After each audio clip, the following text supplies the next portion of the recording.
Hello everyone.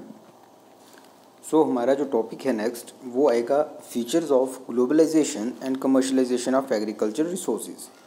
इसमें हम discuss करेंगे कि ऐसे क्या फीचर्स हैं ग्लोबलाइजेशन के या कमर्शलाइजेशन के जो कि एग्रीकल्चर रिसोर्सेज के साथ एसोसिएट हैं, एग्रीकल्चर के साथ जुड़े हैं। इसमें हम कुछ पॉइंट्स को डिस्कस करेंगे जो कि पूरे तरीके से हमें ये एक्सप्लेन कर देंगे, बता देंगे कि भाई ग्लोबलाइजेशन और जब कमर्शलाइजेशन हो किस चीज़ की, एग्रीकल्चर रिसोर्सेज की, तो उससे क्या इम्पैक्ट होगा। वर्ल्ड लेवल पर जब हम उसकी बात करेंगे तो उससे क्या चीज़ें, क्या चेंजिंग आ सकती है और क्या चीज़ें हुई हैं और क्या होंगी। देखें, ग्लोबलाइजेशन और कमर्शलाइजेशन जो है इन्होंने किया क्या है एक्चुअल में कि एग्रीकल्चर की जितनी भी प्रोडक्शन है, ठीक है, वो फास्टर हो गई। ठीक है, एग्रीकल्चर प्रोडक्शन फास्टर हो गई क्योंकि अब कंट्रीज़ को नीड होने लगी, एक दूसरे की ज़रूरत पड़ने लगी, तो अब उनकी जो प्रोडक्शन है वो ज़्यादा तेज़ होने लगी और ज़्यादा लार्ज स्केल पे होने लगी। जैसे इसको कैसे समझा जाए कि आज से कुछ डिकेड्स पहले जो है वो प्रोडक्शन सिर्फ 3% थी, ठीक है, जबकि वो बढ़ के अब 4 to 6% प्रोडक्शन जो है वो हो चुकी है। बल्क में ग्रोथ होने लगी है, ठीक है, और ये बल्क पहले जो सिर्फ होता था बेसिक फूड स्टेपल्स का, यानी स्टेपल फूड का जो था, ठीक है, अब जो है वो अब इस चीज़ को हटा के हर वो चीज़ नीड बेस्ड जो है वो एग्रीकल्चर की जा रही है या फिर मार्केट ओरिएंटेड बेस्ड की जा रही है। पहले सिर्फ स्टेपल फूड की एग्रीकल्चर के अंदर होती थी।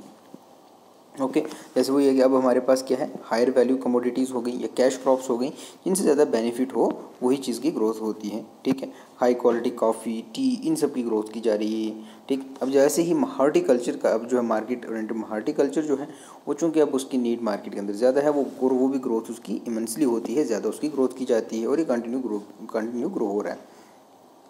इसके अलावा हमारे एग्रीकल्चर सेक्टर के अंदर बहुत सारी चेंजिंग आई हैं, ठीक है, और ये चेंजेस एक अपॉर्चुनिटी है किसके लिए, कुछ लोगों के लिए तो अपॉर्चुनिटी है, ठीक है, provide opportunity for some but threats for other. अब कुछ लोगों के लिए तो अपॉर्चुनिटी प्रोवाइड कर रहे हैं, फॉर एग्जांपल इससे हम समझते हैं कि जो हॉर्टिकल्चरिस्ट हैं उनके लिए तो अपॉर्चुनिटी है, बट वो लोग जो स्टेपल फूड के लिए कल्टीवेशन करते थे उस पर डिपेंड थे, उनके लिए वो थ्रेट बन जाता है। अब ऐसा क्यों हुआ वो हम समझने के लिए वो कुछ पॉइंट्स को डिस्कस करेंगे, जिसमें सबसे पहले है कि ग्लोबल कंपटीशन। उसके बाद ये 8 पॉइंट्स हम डिस्कस करेंगे आज के लेक्चर के अंदर और आपका कमर्शलाइजेशन ग्लोबलाइजेशन का टॉपिक कवर हो जाएगा। सबसे पहले है जी आपके पास कि मोर ग्लोबल कंपटीशन। अब क्या हुआ कि ग्लोबल कंपटीशन, ग्लोबल लेवल पर, वर्ल्ड लेवल पर जब कंपटीशन है क्रॉप्स रिसोर्सेज का, वो क्या होने लग गया, वो ज़्यादा होने लगा, ठीक है, बढ़ने लगा। ग्लोबलाइजेशन एंड इंटरनेशनलाइजेशन, ये दो चीज़ें आई, एक इंटरनेशनलाइजेशन आई और उसके बाद दूसरी आई ग्लोबलाइजेशन। ठीक है, जब ये हुआ इससे क्या चीज़ हुई, ये एग्रीकल्चर सेक्टर के लिए न्यू तो नहीं थी, सिर्फ 1970 से फार्मर्स जो हैं वो कर रहे हैं। ठीक है, ये तो हुआ, फार्मर्स इनकम इसी पर डिपेंड कर रहे थे, बहुत सारी चीज़ें, ठीक है, कि अपने प्रोडक्ट्स को सेल करते थे, अपने प्रोडक्ट्स को बेचते थे दूसरे रीजन के अंदर और उससे होता। लेकिन अब इसमें क्या, जैसे गैट की फॉर्मेशन, नाफ्टा की फॉर्मेशन जैसे होने लगी, गैट को फिर उसके बाद WTO कह दिया गया, वर्ल्ड ट्रेड ऑर्गेनाइजेशन फॉर्म बना दिया गया गैट को, ठीक है, लेकिन ये अब फोकल पॉइंट बन गया, मैन पॉइंट इस चीज़ का बन गया कि अब ये क्या करने लगे हैं, इनका काम क्या था कि भाई ट्रेड को रेगुलेट करना, कि ट्रेड को दो रीजन के बीच में, दो ट्रेडिंग नेशंस के बीच में, उनके ट्रेड, फर्स्ट नेशन है ये, सेकंड नेशन है, इनके बीच में एक ऑर्गेनाइजेशन को फॉर्म कर दिया गया, ताकि कि इसलिए कि भाई इन दोनों के ट्रेड के बैरियर्स और ऐसी चीज़ें जिनसे ये दो कंट्रीज़ इफेक्ट हो सकती है उस चीज़ को हटाने के लिए। अब ये क्या करने लगी, ये ग्लोबल इन डिस्कशन थी, ठीक है, ब्रॉडर एसेस वर्ल्ड मार्केट। अब इस चीज़ को और कैसे समझोगे, जैसे ये आपके पास फर्स्ट ट्रेडिंग नेशन है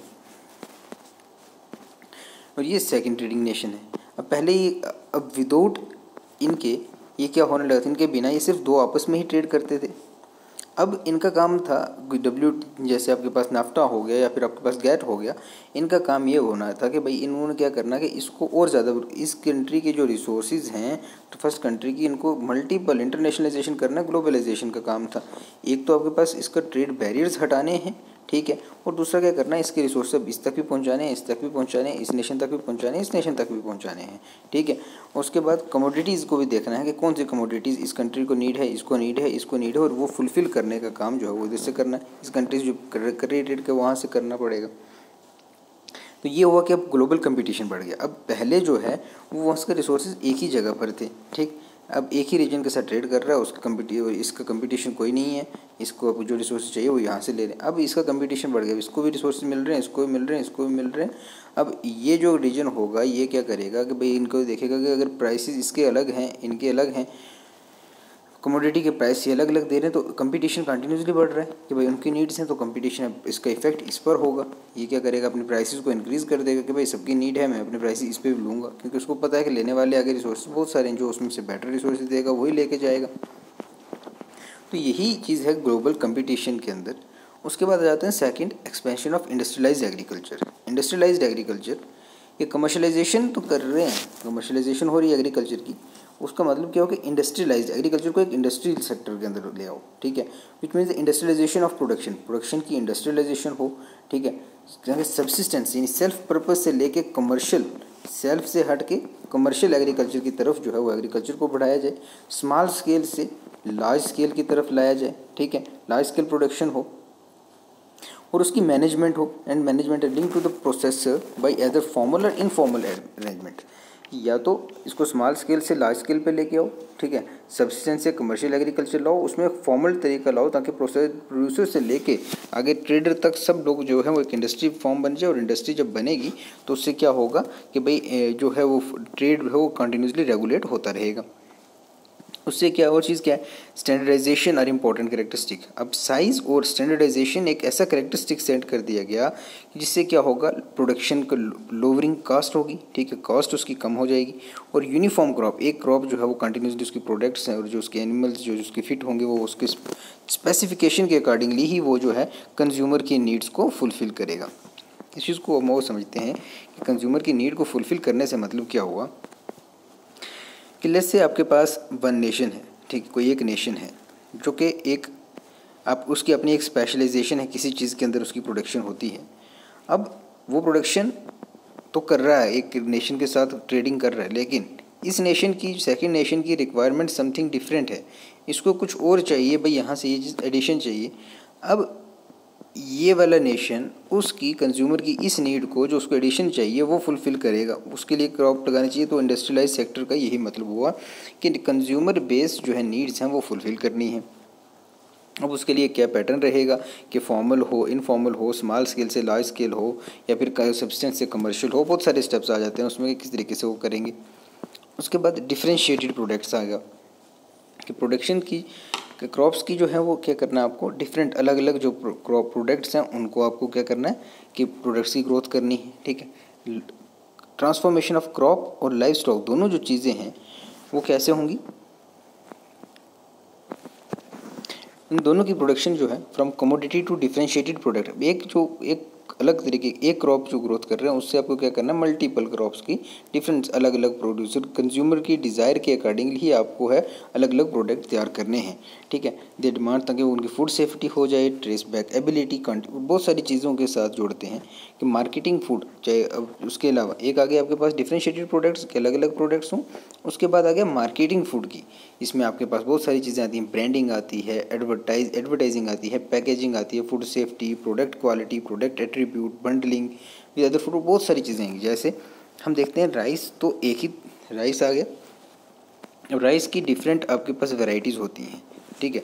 अब कभी भी आप राइस की वैरायटी के बेस पर हम उसको नहीं लेते, हम लेते हैं उनके किसके ऊपर, उनकी पैकेजिंग के ऊपर, उनकी प्रोडक्ट नेम पर हम राइस को लेते हैं, ठीक है। डिफरेंट जो आपके पास राइस मार्केट के अंदर अवेलेबल है वो राइस की वेरिएंट पर नहीं लिए जाते कभी भी कि राइस की सीड कौन सा है, क्वालिटी कौन सा है। हम ये देखते हैं कि भाई राइस का प्रोडक्ट कौन सा है, ठीक है। जो हम सोचते हैं हमारे हिसाब से कि हमारे पास ये बेटर राइस है, मे बी वो उसकी जो क्वालिटी है वो उतनी अच्छी ना हो, लेकिन वो क्योंकि हमें उसकी पैकेजिंग अच्छी है, हमें उसकी जो ब्रांडिंग है वो अच्छी लग रही है, हमें उसकी एडवर्टाइजमेंट अच्छी लग रही है, हम वो ले लेते हैं। तो यही सारी चीज़ें, इसी को कहा गया इंडस्ट्रियलाइज्ड एग्रीकल्चर, इसी को कहा गया कि डिफरेंशिएटेड प्रोडक्ट्स, ओके।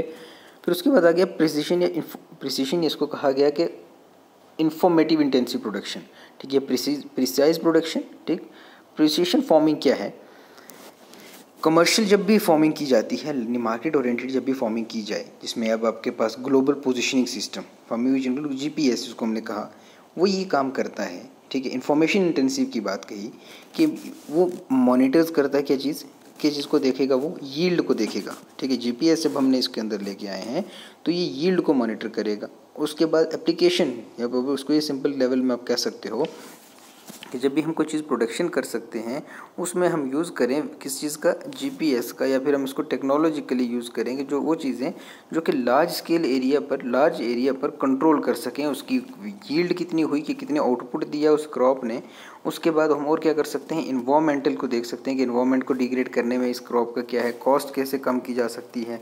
ठीक है, एनिमल प्रोडक्शन, मेडिकेशन, एनिमल की मेडिकेशन कर सकते हैं, मेडिकल हेल्प ट्रीटमेंट कर सकते हैं एनिमल्स का।